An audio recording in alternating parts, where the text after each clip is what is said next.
భ్రాంతిరహితమైనటువంటి పరిపూర్ణ బోధని ఒక గుర్తు పెట్టి వాటికి కొన్ని అంశాలు ముఖ్యాంశాలు తెలియజేసినారు. దానికంటే ముందు ఒక భావాన్ని చెప్పాలనుకున్నాం. ముందు ఈ జన్మ రావడానికి ఒక కర్తవ్యాన్ని మన పెద్దలు తెలియజేసినారు. సిద్ధయ్య నాయన గారు ఫస్ట్ పశు జన్మతో వచ్చిన తర్వాత మానవ జన్మ వచ్చిందనే భావాన్ని సూచించినారు. దీనికి సృష్టికి మూలం ఎట్లా ఉన్నది అని మన పెద్దలు చెప్తే, ఆత్మ అనేటువంటిది నామరూపము లేక, ఎక్కడ అవయవములు లేక, కులమతములు లేక అంతటా నిండినటువంటి ఆత్మ ఎందున మహోన్నతాకాశములు ఉట్టే మారుతానందునుత్పన్నమాయే.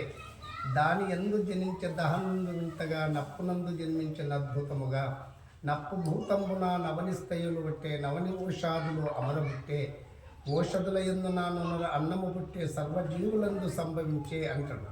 ఫస్ట్ ఆత్మ ఎక్కడ అవయవములు లేకుండా, నామరూపములు లేక, కులమతములు గాక అంతటా నుండి నిలుకృతమున్నటువంటి చైతన్యమే ఆత్మని, ఓంకారమని, మరి పరమాత్మ స్వరూపంగా ఆత్మగా వచ్చింది.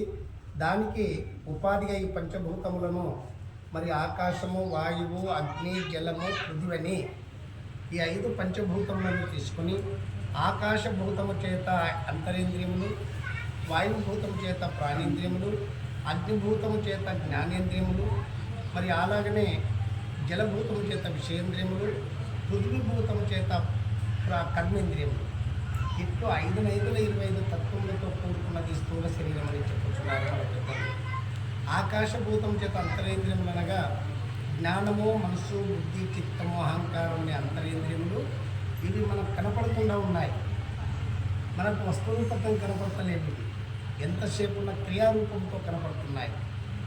మరి ఆకాశము చేత వచ్చింది జ్ఞానము, వాయుభూతం చేత వచ్చింది మనస్సు, అగ్నిభూతం చేత వచ్చింది బుద్ధి, జలభూతం చేత వచ్చినది చిత్తము, పృథ్వీభూతం చేత అహంకారం.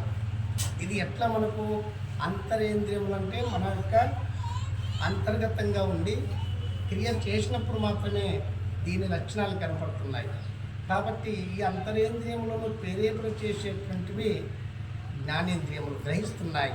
ఏది ఏం పనిచేస్తుంది, మనసు ఎక్కడుండి ఏం చేస్తుంది, బుద్ధి ఎక్కడుండి ఏం చేస్తుంది, మరి చిత్తము ఏ స్థానంలో ఉన్నది, ఏమేం పనులు చేస్తున్నది, అహంకారం అనేటువంటిది ఇంద్రియం ఎక్కడుండి ఏం పనిచేస్తుందని జ్ఞానేంద్రియముల చేత గ్రహిస్తూ ఉన్నారు. కర్మేంద్రియములు క్రియ చేస్తున్నాయి. కర్మేంద్రియములు అనగా వాక్కు, పాణి, పాదము, పాయు, ఉపస్థ అంటే గుహ్యము, గుదమని. వాక్కు మాట్లాడుతున్నది, మంచి చెడు ఏది మాట్లాడుతున్నది అనేది గ్రహించేది జ్ఞానేంద్రియముల ద్వారా. మరి పాణ్యులుగా చెయ్యి ఒకరికి పెట్టించి పుణ్యము, ఒకరిని కొట్టించి పాపం చేస్తున్నది. మంచి చెడును, పాప పుణ్యములు అనేటువంటి గమనం గ్రహిస్తుంది జ్ఞానేంద్రియములు. అలాగనే పాదము నడుస్తూ పుణ్యక్షేత్రాలకు, దివ్యక్షేత్రాలకు వెళ్ళి పుణ్యం సంపాదిస్తుంది. చెడు ప్రయోగాలకు, జార చోరుల యొక్క సాంగత్యములకు పోయి చెడును సంపాదిస్తుంది. కాబట్టి పాయుపస్థ అనేటువంటి మలమూత్ర స్థానములు మనం స్వీకరించినటువంటి పదార్థాలను విసర్జన చేసి ఈ ఆరోగ్యానికి కొంత మేలు జరిగిస్తాము. ఈ కర్మేంద్రియములు, తర్వాత విషయేంద్రియములు, జ్ఞానేంద్రియములు, ప్రాణేంద్రియములు, అంతరేంద్రియములు 5 తత్వములతో కూడుకున్నటువంటి స్థూల శరీరం అని చెప్తా ఉన్నారు. సాంఖ్యభావంలో 17 తత్వములతో కూడుకున్నది సూక్ష్మ శరీరం అని చెప్తున్నారు. 3 తత్వములతో కూడుకున్నది కారణ శరీరము, 1 తత్వముతో కూడుకున్నది మహాకారణమని.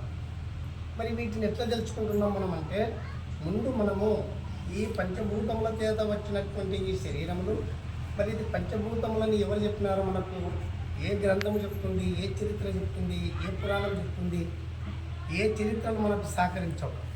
మనకు సద్గురుని ద్వారానే, అచల గురువుని ద్వారానే మన జన్మ ఎక్కడి నుంచి వచ్చినది, మనం ఏమై ఉన్నాము, ముందు ఈ మానవ జన్మ ఎట్లా వచ్చినది, ఎన్నో జన్మల పుణ్యఫలము చేత వచ్చినది ఈ మానవ జన్మ. మానవ జన్మ, జన్మలిక మాను అంటుంది.